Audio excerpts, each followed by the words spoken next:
Welcome to part 2 of this week's podcast.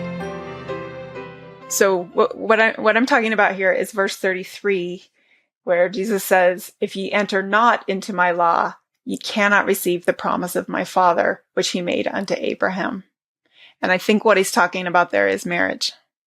If you're not married, then you cannot receive the promise of my Father, which he made unto Abraham. And you can see how that would be, because how can you have seed if you're not married, or if you have seed but you're not married, then you're not worthy of the Abrahamic covenant.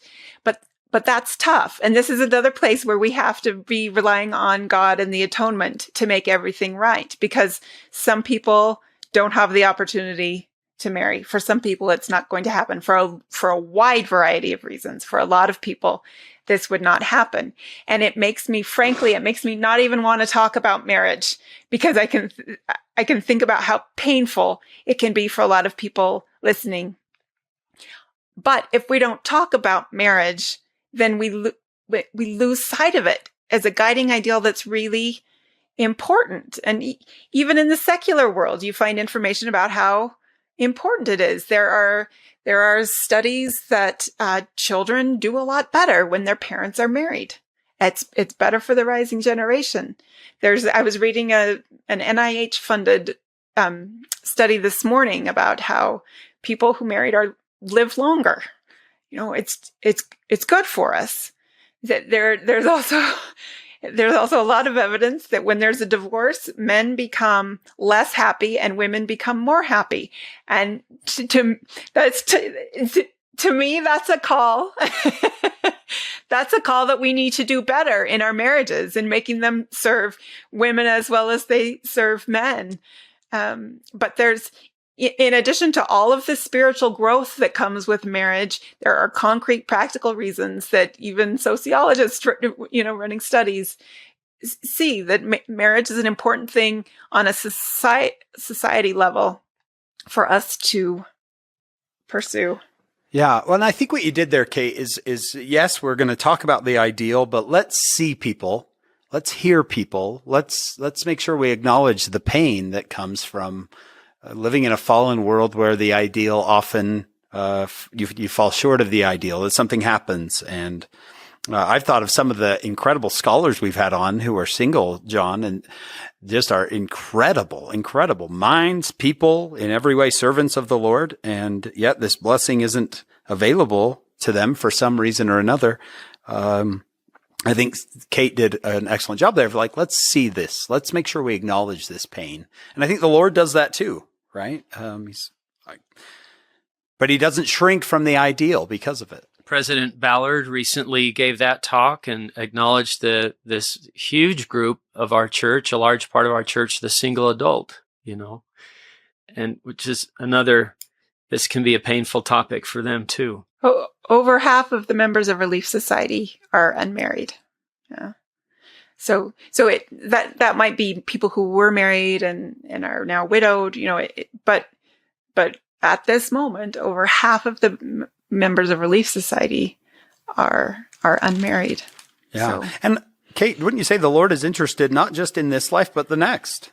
And yes. That's really a big part of this section is, yes, in this life, it can be very difficult, and your choices, other people's choices, the fall, all of this can be very difficult, but he's talking about an ideal in the next life, which is going to be available to everyone. Yes. Anyone who wants it. I think we can hold that. We can hold our grief for people who don't have this blessing in this life, or who are married, sealed by the covenant, and are miserable or in an abusive situation. We hold their pain too. And at the same time, we recognize that the commandments are to help our flourishing. And we have these commandments because for a majority of people, marriage is a way to promote flourishing for the people involved and for the children. And if we have that ideal, that also can help us work to make our own marriages places where both partners are flourishing. That was very well said. It seems like the next few verses can be potentially painful as well. Yes, it doesn't get better. Yeah. Well, I think with 33 was marriage. And now we're getting into, answering Joseph's question, right? Yes. So I think of 33 is the last Right. is the last verse on marriage between one man and one woman. And now we're getting into plural marriage. So here's the buckle up part. Yeah. And yes, I built a foundation. Now I'm going to answer the question you asked at the beginning after I built the foundation of what traditional one man, one woman marriage is. Jacob 2, it's like 27 through 30.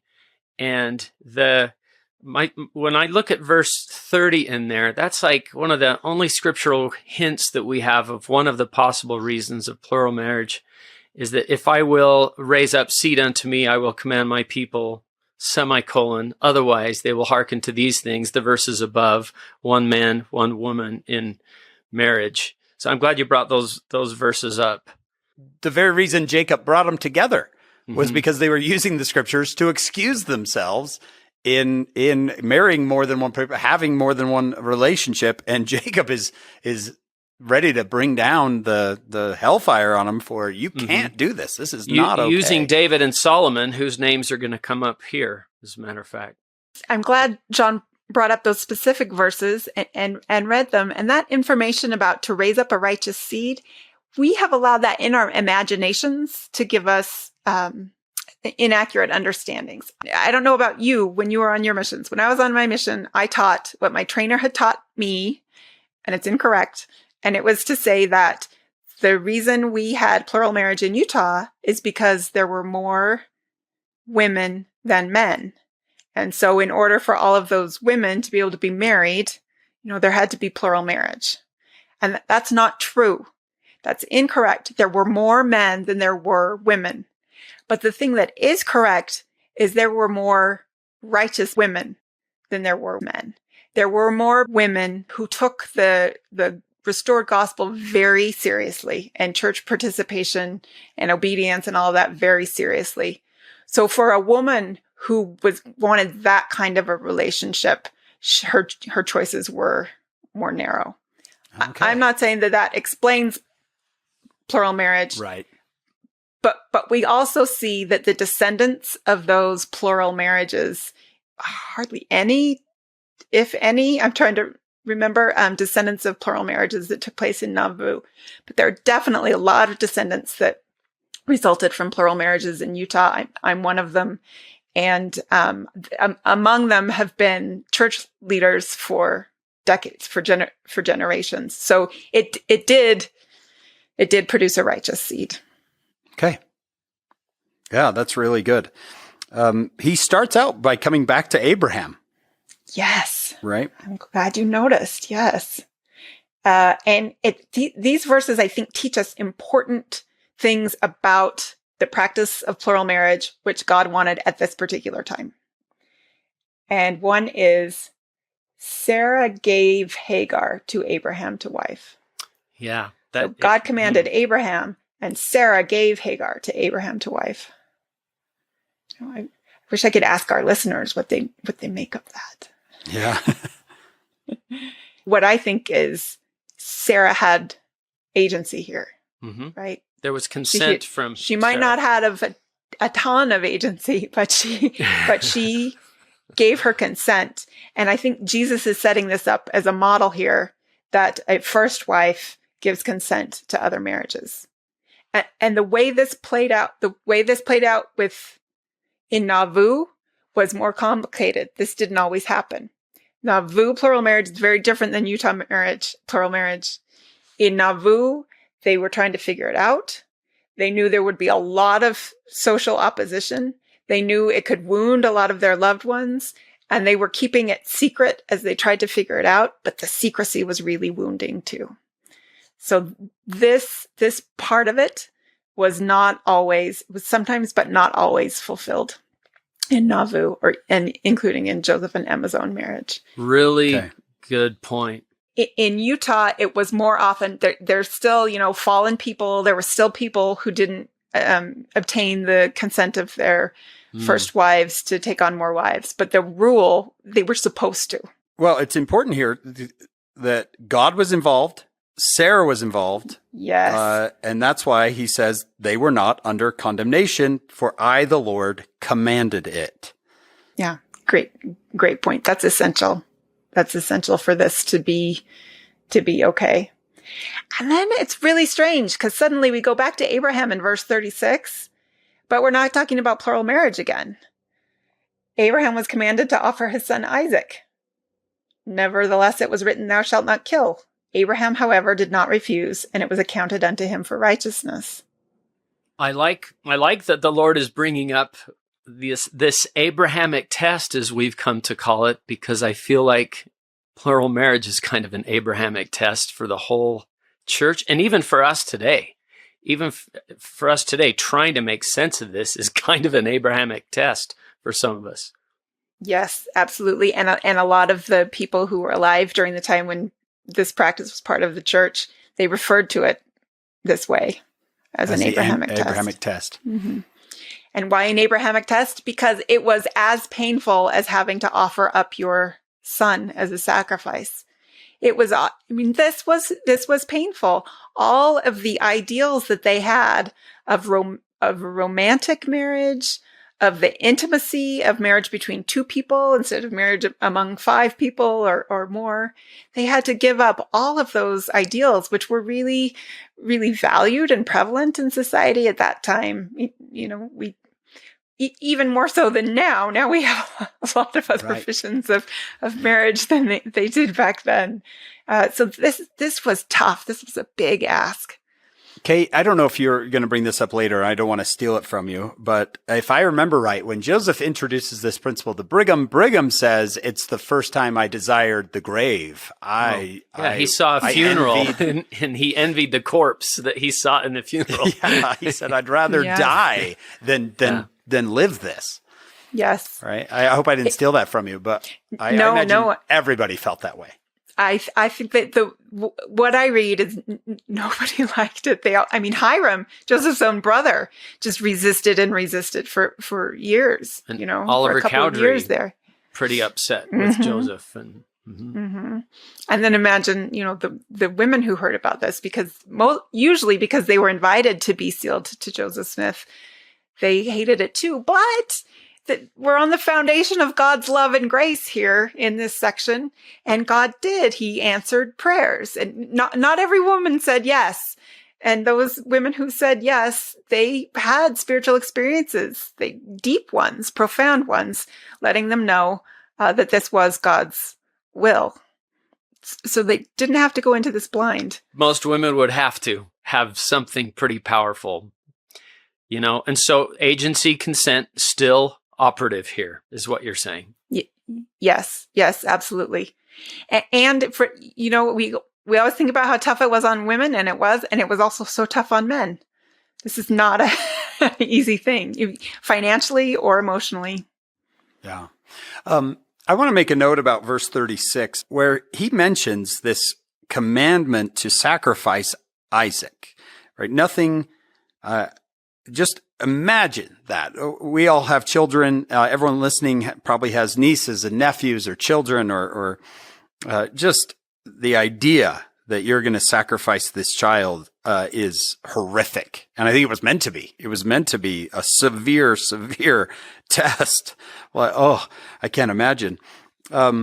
Where Joseph Smith says this, he says, that which is wrong under one circumstance may be, and often is, right under another. God said, thou shalt not kill. At another time, he has said, thou shalt utterly destroy. This is the principle on which the government of heaven is conducted. Revelation adapted to circumstance. Revelation adapted to circumstance. Whatever God requires is right, no matter what it is, although we may not see the reason till long after the events transpire. I bring this up with Nephi killing Laban in the Book of Mormon, that we've grown up with it, and so we're pretty used to it. But someone who is a first-time reader of the Book of Mormon might be horrified by the idea of Nephi killing Laban, right? And so I don't think anyone needs to come into plural marriage feeling good about it, like, oh, this is a good thing. I feel so warm and fuzzy inside, right? I don't think that's the Lord's expectation. He's just saying, this is revelation adapted to circumstance. This is my law. This is how we're going to do this. So I don't know. I like the comparison with Nephi killing Laban, that it's an exception, not the rule, but you have to trust Nephi and trust the Lord that this is really from him. I think that's another really powerful explanation for why we have this verse 36 that otherwise doesn't seem to fit. And it's because that is the rule is do not sleep with anyone other than your spouse, your wife, the person you're married to.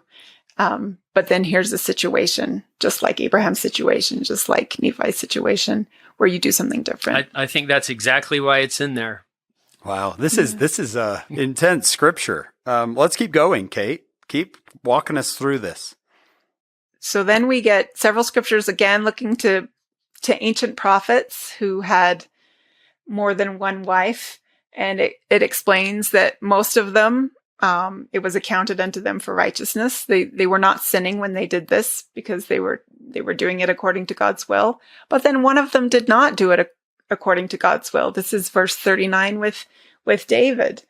So at first it was okay. It says, in none of these things did he sin against me, except in the case of Uriah and his wife. We know that's Bathsheba. David sees her bathing, desires her, sleeps with her, and then doesn't want to get caught, so sends him to the front lines where in battle he's sure to be killed. I remember the jaw drop that I had in seminary when I learned that the same David, hero David, who slew Goliath, was this same David.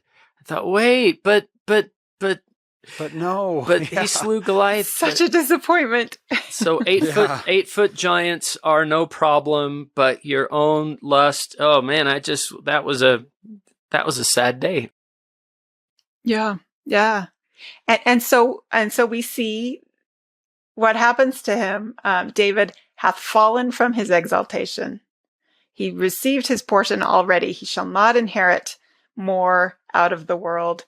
God gave that portion, that heavenly, those thrones and principalities and powers, those are given unto another person. Now, Kate, correct me if I'm wrong here, but I see in verse 39, the Lord saying, this principle I'm going to give you, plural marriage, has very strict boundaries. And you cannot cross those boundaries. This isn't okay, do whatever you want type thing if you want this. This is a strict law that we're going to carefully hold in line. Would I be correct in saying that in verse 39? This is very serious.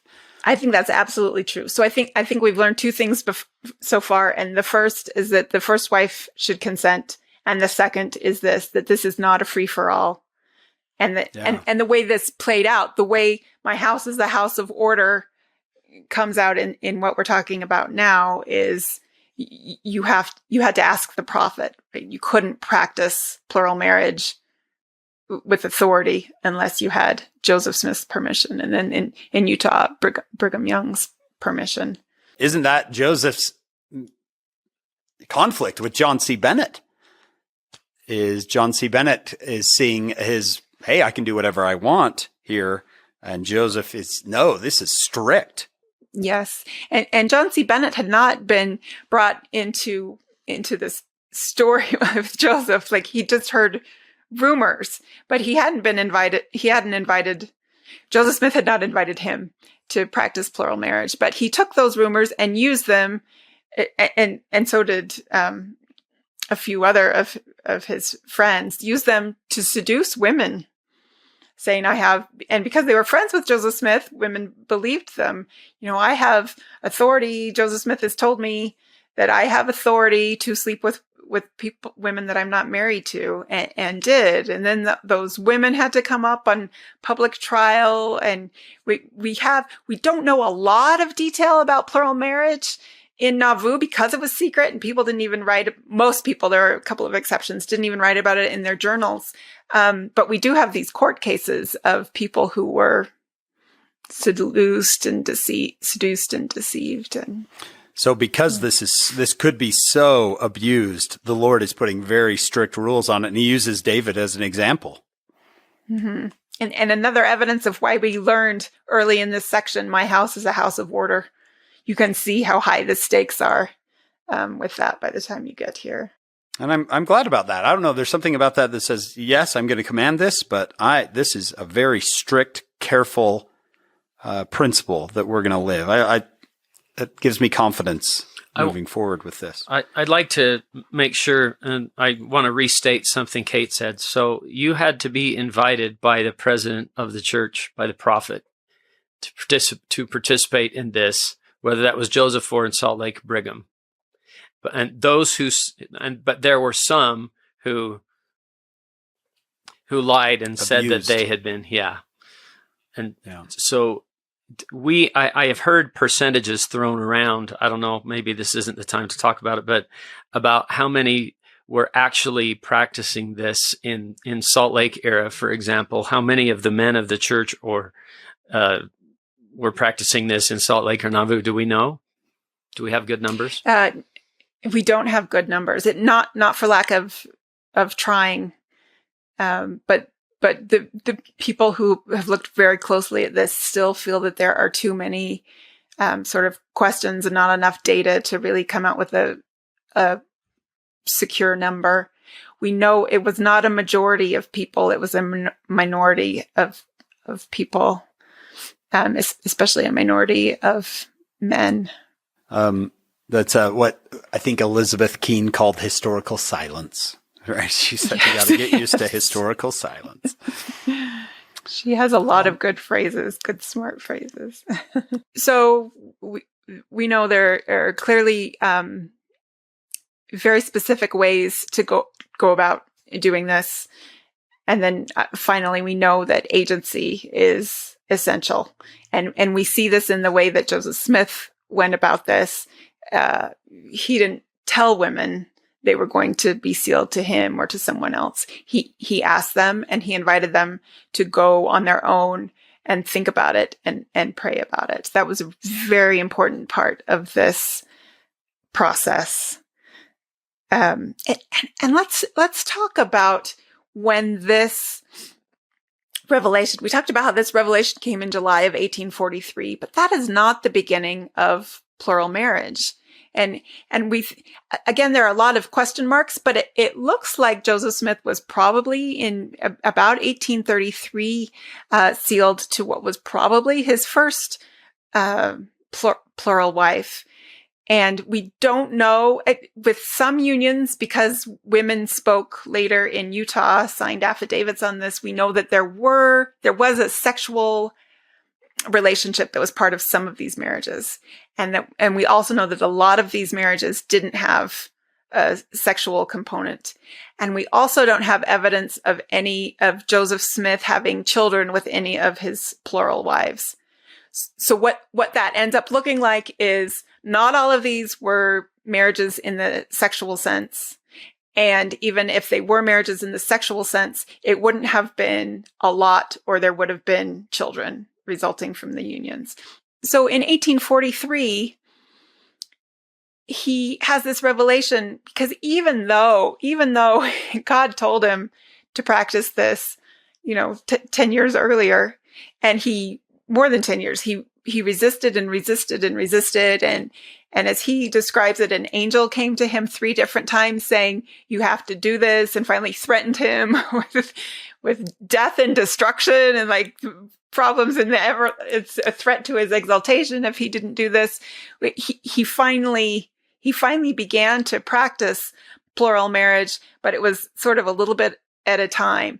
And this period in Nauvoo is when he's practicing it a lot more. He has a number of wives by the time this revelation comes. And that has led some people to speculate that he asked for this revelation in order to appease Emma, because there were times when she was aware of what was going on and she felt okay about it, felt like it was God's will. And there were other times when it was so painful for her that she couldn't stand it and she was against it. So when Joseph Smith received this revelation, he already had some plural wives. He was in the red brick store, which is such an important building upstairs. And, it was a store. So that's important for the community. That's where they could go to buy supplies and food. And upstairs is where they were studying together, where I think at this point it was still only men were preparing for the temple endowment, although that became women. Those early meetings were up here on the second floor. The Relief Society was formally organized and had a lot of their early meetings here on this second floor of the red brick store. So this building is a big deal. And Joseph Smith was in his office there. And William Clayton is the one who was scribe, who Joseph spoke the revelation, and William Clayton wrote it down. And William Clayton said, well, he's the one who said, well, Hiram came to Joseph and said, Emma is still resisting this. And so try to have a revelation. Maybe that will help her. But that's William Clayton is the source on that. So a lot of people have taken that to be the actual story, and it very well could be, but I'm not 100% convinced that is the story. Yeah. And Kate, will you correct this if I'm wrong? Because I love being corrected, actually. But a lot of what we know about Nauvoo doesn't come till decades later, when people are talking about it finally in the 60s, 70s. And I, as a historian, aren't I supposed to, I'm not a historian, but as a historian, as I'm trying to be a historian, aren't I supposed to be a little bit more careful with memories that are 20, 30 years after the fact than I am with maybe a contemporary source? Can you talk about that just a little bit, that what we know about polygamy maybe comes from these later sources that, as much as people, I don't think they're lying. I just think that memories can change over time. Yes, that's absolutely true, Hank.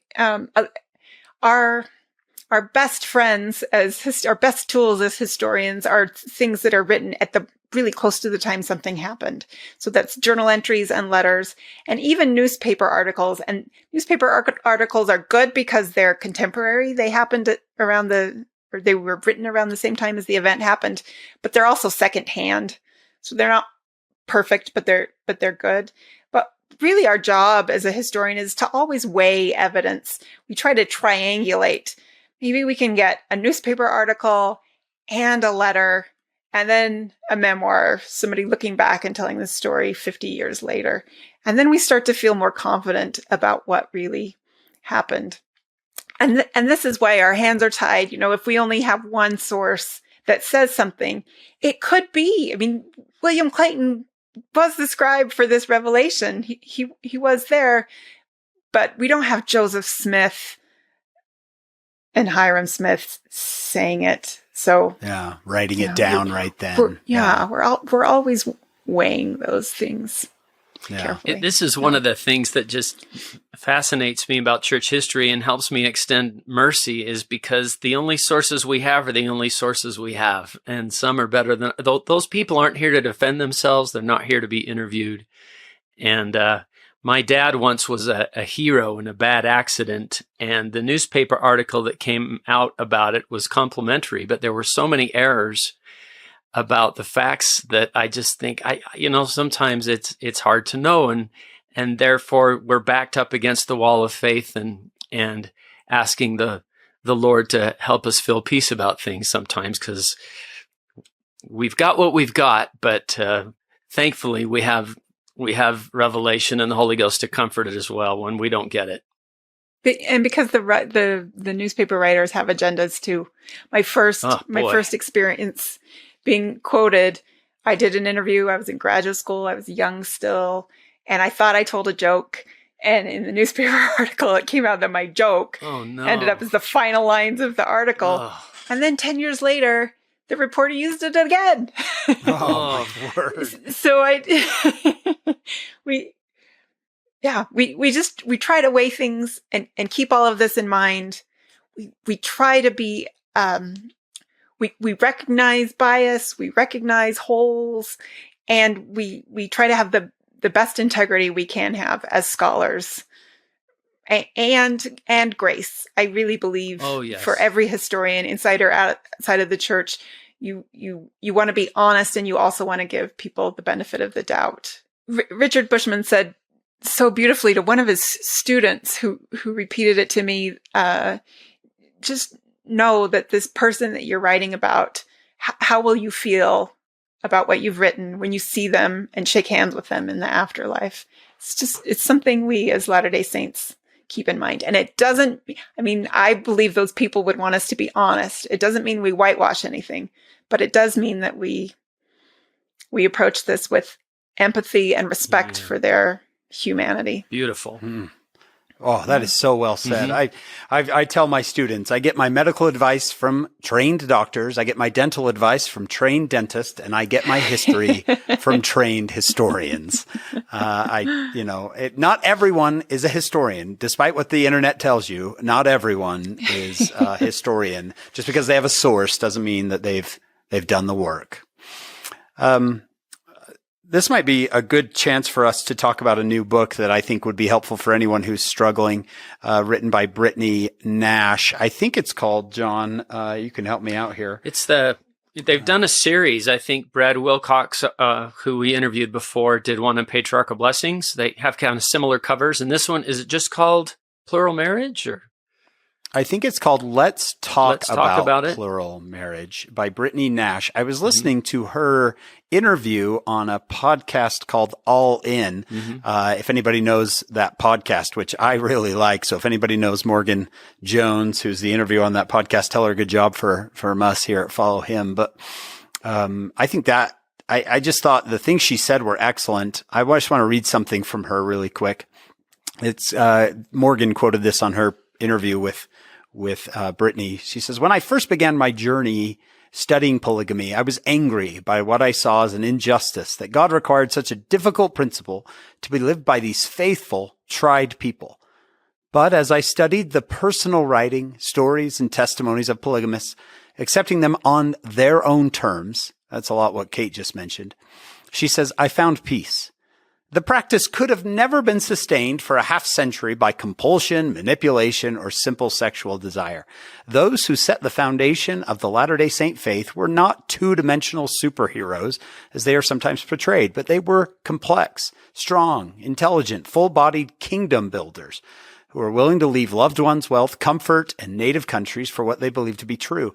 This same willingness drove them to accept polygamy, a practice they accepted as a commandment of God instituted in their time for his unique purposes." And I'll finish here. "I have since come to view plural marriage as part of the Latter-day Saint history to unapologetically own and to hold as one of the most valuable testaments of the faith in the history of the Church of Jesus Christ of Latter-day Saints." I love that.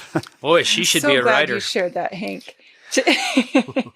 Yeah. She is a writer, and she's a great researcher, and she worked on this for a long, long time. You can trust the work she did on that book. Well, you sold me. That is a beautiful way to put it. And to go to original sources, what did the people involved actually say? I'm so appreciative of that kind of a thing. Instead of all of us judging this, decades later, looking back and making our own judgments. So that's a great one, Hank. That's Brittany Nash, and you can listen to her podcast with Morgan Jones on All In, or you can pick up the book, Let's Talk About Polygamy, or Let's Talk About Plural Marriage. I think it's one or the other. And I will say this too, John, you bring up a great statement in my mind from McLean Heward. Do you remember Dr. Heward when he came on way back section 40 or something, back when we were brand new at this? And he said, "Please stop being offended on their behalf and start being inspired by them." I've always remembered that. Stop being offended on their behalf and be inspired by these people. Read their stories. Read what they actually have to say. All right. John and I have taken over too long. Kate, let's go back to you and let you take over. No, Hank, but your that important quotation you just read also reminds me of our brothers and sisters of color say that same thing to white people who want to do the right thing, but then end up making up things that are a little off the mark or defending them in ways that don't feel true to them. The brothers and sisters of color, it's the same thing. Listen to them, listen to their voices, listen to their stories, their testimonies. Absolutely. I really like that. Yeah. Okay. We're about halfway through our section. Let's keep going. if we look in verse 40, again, we have that mention of, I give unto thee my servant Joseph an appointment and restore all things. So again, we're being reminded that this is a restoration. It's an important thing to remember. Then we have all of these verses about adultery and when what somebody thinks might be plural marriage isn't plural marriage. It's actually adultery. And some, for those listeners, for those people out there who will read this carefully, you'll see a little bit of contradiction. You'll see that what it says here isn't how it always played out in Joseph Smith's practice of plural marriage. And so then again, I think we need to go back down here to verse 66 at the end. And now as pertaining to this law, verily, verily, I say unto you, I will reveal more unto you hereafter. So that's not only a sentence for us, it was a sentence for Joseph Smith himself. And it was a sentence for the saints as life in Nauvoo wrapped up and they traveled west and they kept staying with this principle in Utah, and plural marriage looked different then than it did in Nauvoo. And then in 1890, when Wilford Woodruff announced that there should be an end to plural marriage, that was very devastating for a lot of saints who had sacrificed so much for this principle, and they felt not only the sacrifice, but they just felt it was a key thing that set them apart and was a crucial part of their testimony to hear the prophet, whom they would honor because these were Orthodox believers, say that this will no longer be a part of our system. That was a whole new trial. So continuing revelation, or the way it says in here, I will reveal more unto you. That's another really important thing to keep in mind in studying both this section and the practice of plural marriage. What a turnaround. That's such a fascinating turnaround. Is it? Yeah. So hard to accept and then so hard to let go leave. of. I see. I'd never thought of that. I thought they'd be glad that's over, but it's more like, but wait, these are our families. These are our relationships. We have a testimony of it, interesting. Yeah. Yeah. And you get at something really important, John, that one of the reasons it was hard was because it threatened family bonds, and it made some wives much more vulnerable, financially, physically. It was another Abrahamic test, trial. Yeah. Test. And there were people who were very relieved. I want to make sure we're covering all of the perspectives. Kate, I think, and I want to ask this correctly, I think on our listeners' mind might be the fear that Joseph or Brigham is using this to get that they want. Is there anything in the historical record that says Joseph and Brigham or any others didn't think this was from God? They knew it wasn't from God, and they were just kind of sneaking in something because they knew the people would buy it. I want to calm that fear coming from anyone. Is there anything in the history that says they were trying to pull the wool over someone's eyes? Good. No, no. Nothing in any letter. Nothing. It's very clear to me that this was something that they believed God didn't just want, but commanded them to do. And also, Kathleen Flake is the one who first mentioned this perspective, so I'm roughly quoting her, but there are a lot easier ways to have extramarital sex or to have sex with a lot of women than to marry them. And be responsible for the offspring and everything. Too coarse, but and to invent this elaborate. There are plenty of other religious leaders, not Latter-day Saints, who also had vibrant sexual lives. They did not. They just did it. There's no theology. There was no theology. There was no revelation. There was no explanation and bringing people in carefully and telling them to go and pray about it. There was none of that. This is an exceptional situation. This does not look like those other cases. I think that's important to. Thank you, Kate. I think that was very important to for people that just kind of calm their fears a little bit. That Joseph isn't the man they thought he was. Right. I hope there are a couple more fears I hope we could just talk about briefly. And one is the situation of Joseph's youngest wife. And the other, so you'll remind me of it, is plural marriage in the afterlife. Because I know that's maybe that's a fear, what people worry about the most right now. Well, here comes agency again, right? Right.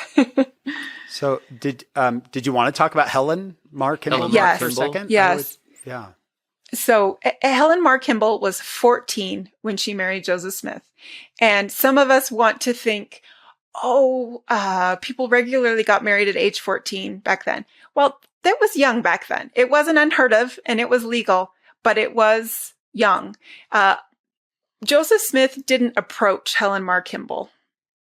Helen Mar Kimball's father approached Joseph Smith because he wanted, through his daughter, for his family to be sealed to Joseph Smith. And there's an article on this by Spencer Fluman. It's available online. Yeah, and it's terrific. So I highly recommend that for anybody who wants to look closely into this. And the theology, my husband, Sam Brown, has written a lot about this in different venues, including a book called In Heaven as It Is on Earth. But it helps explain why the plural marriage, it sometimes involved sex. And with Helen Mar Kimball, we have her reminiscences about plural marriage. We have actually a lot of records about her, which is great because she was so young that she's the one that troubles us the most. She never mentioned there was a sexual component to this marriage. But we do know she suffered on account of it because she lost her hopes for romance and, all those things a teenager has of who am I going to marry and what will my wedding be like and all of that. That was all gone for her. And she lived for decades. She lived to be an old woman and she stayed faithful to the church the whole time, which I think is an important context for that union. When we hear these people, see them. Yes. See her whole story. She didn't run screaming.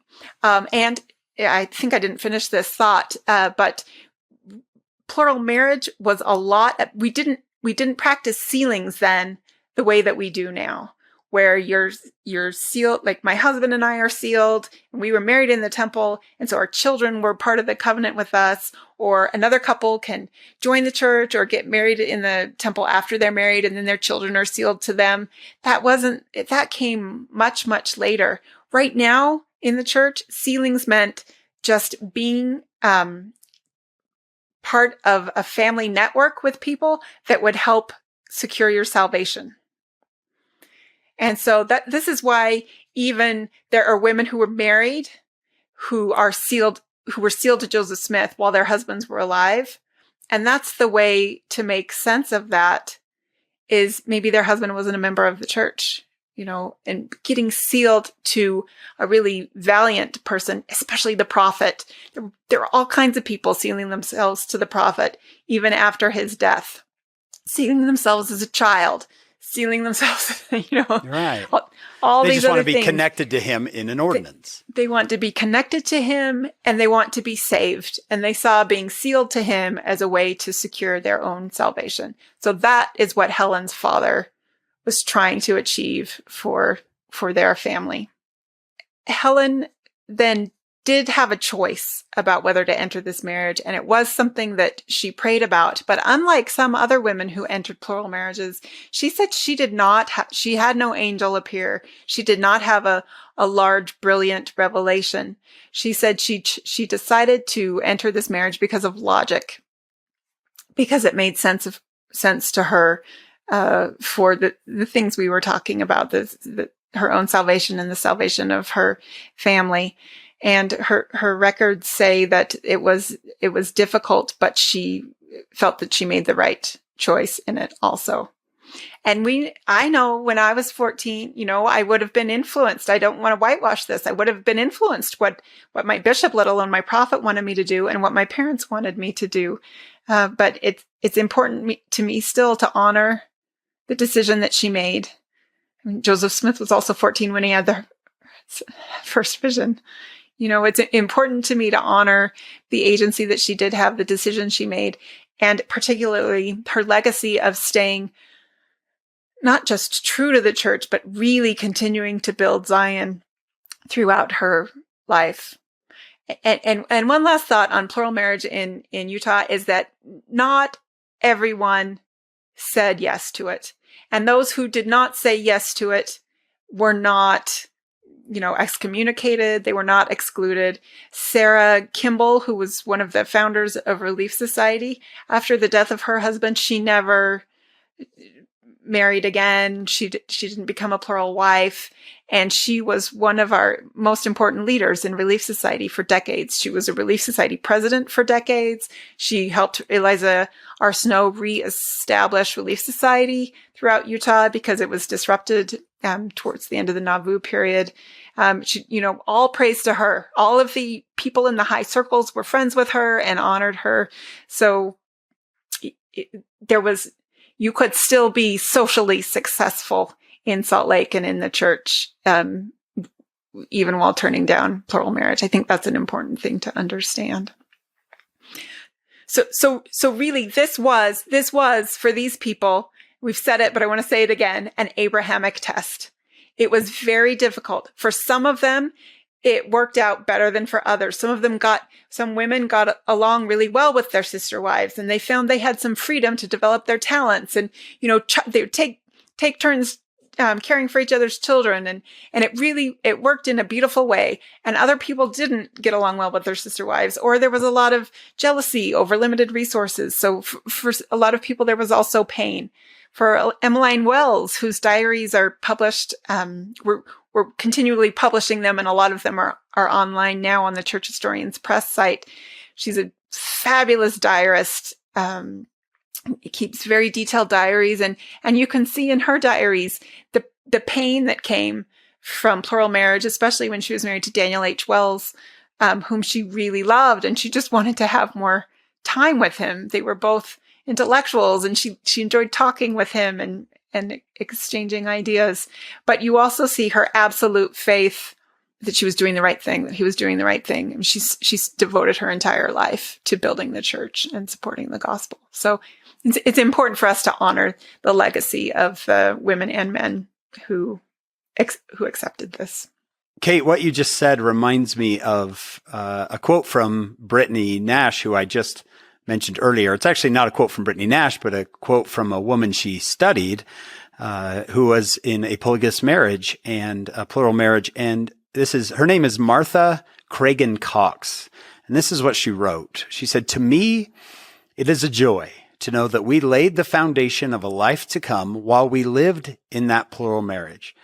That we three," and she's talking about the three women, "who loved each other more than sisters, children of one mother love, will go hand in hand together down through all eternity. That knowledge is worth more to me than gold, and more than compensates for all the sorrow I have ever known." And that's beautiful. And that gets at something that, one of the things that plural marriage did was it opened people up. It broadened their sense of who they were responsible for. I think that's a challenge we have today in our nuclear families, is to really take seriously our responsibilities to our ward families, to the people beyond our nuclear family. Of course, we prioritize our nuclear family, but plural marriage was an effective way to get people to really look out for each other beyond themselves. Wow. And I wonder, just as we finish up, there's one more fear I know people have, and so I wanted to address it. And maybe it's the biggest fear people have now, especially female church members, in thinking about the afterlife, and that is, will I be forced to practice plural marriage? What our current leaders have assured us is that nobody will be forced to practice plural marriage in the eternities. And what we know is that those foundational truths of God's love and mercy, and that foundational truth of agency. Mm-hmm. So it's not the gospel I believe in. If people it's not the gospel that exists in our scriptures and in our other holy texts if we were to be forced to participate in plural marriage. The Lord promises a fullness of joy, right? I have that Elder Bruce R. McConkie said once, plural marriage is not essential to salvation or exaltation. Nephi and his people were denied the power to have more than one wife, and yet they could gain every blessing in eternity that the Lord ever offered to any people. In our day, the Lord summarized by revelation the whole doctrine of exaltation and predicated it upon the marriage of one man to one woman. And the reference is Doctrine and Covenants, section 132, verses 1 through 28, when he said that. So it's a good reminder that there's plenty of scriptural evidence, in addition to the fact that plural marriage is not a prerequisite for salvation. I think the reason this is so painful to think about is because death is painful, the separation that comes with death. I remember my grandma. I grew up with my grandma, and my grandpa died when I was 5. And every once in a while, she would admit he was really worried when she died and he came to meet her that he would have another wife on his arm. It was a very real fear for her. And even my cousin recently left a husband, and she just worries, she's young, she's in her 50s, that by the time she dies, they won't have much in common anymore because they will have had such different perspectives for decades.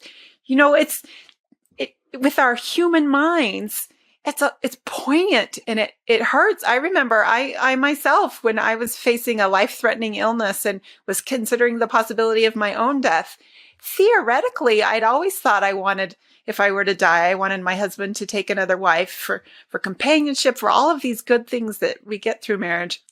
But when I thought about it in actual terms, it was excruciatingly painful. Yeah. And I think one sort of analogy that's helped me is in the business world, or in my world too, in the history department at church headquarters, you know that a manager is sometimes privy to information that the direct reports to the manager just don't have, because that's what a manager does. The manager has other conversations. And then the higher up you go, the more that person is privy to information that the other people, the people who do more producing and less managing, just don't have. And so you learn that you don't make your decisions based solely on your own experience and what you know. You need to check in with the people ahead of you because they have more information than you do. And so in my job, I know that my boss checks in with our apostle advisors. So I know that he has a perspective and information that I don't have. Well, that is just a tiny little example of what you think about when you think of our relationship with God. God knows so much more than my boss or the church historian or even the apostle advisors, right? God has all of the wisdom, all of the knowledge, all of the understanding. And so once again, we're back there to that foundation of faith in God and God's goodness. And if I think of every experience I've had when I have felt close to God, I have felt encouraged, I have felt peaceful, I have felt clear in my head, and I, above all, have felt loved. And that's my tiny little experiences with God on earth, to be in his presence, to think about what the afterlife is out, what the different kingdoms are like. I think they're just that experience of God's love magnified over and over again. I don't even know what exponent to use. Yeah. But I love that. Trust the manager. He has the information. He's going to take care of you. I like that.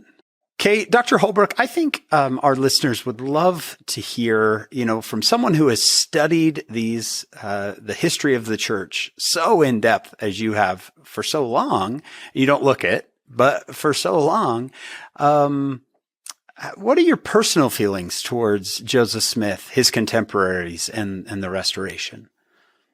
I am so grateful that I've had the job I've had where I get to, my office is in the archive, and I get to call up these documents, things in people's handwriting, and think about how to include them in stories and papers and books that then the rest of the church can have. And when I'm in my office with these records, I feel guided by the Spirit so strongly. And sometimes it feels like I really feel the spirit of the person who created the document.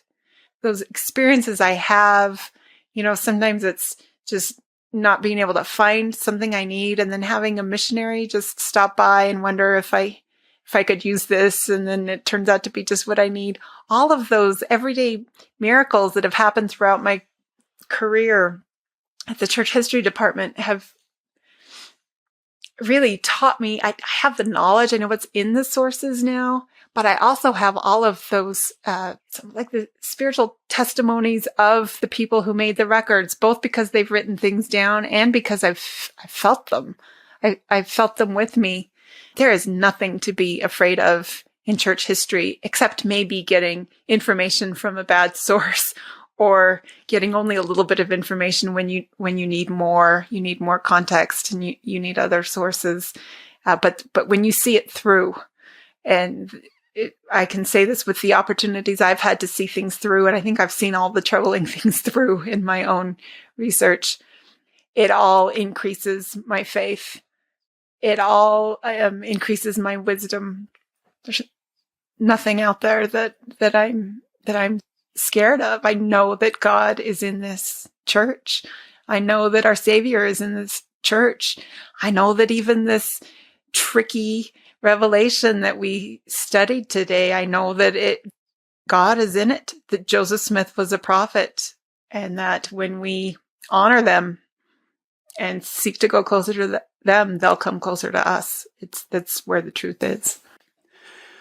John, it was a great episode of Follow Him. Mm-hmm. Man. It's going to bless a lot of people. Thank you so much, Kate, for being with us today. You've blessed my life, and have changed the way I will read and have marked this section forevermore.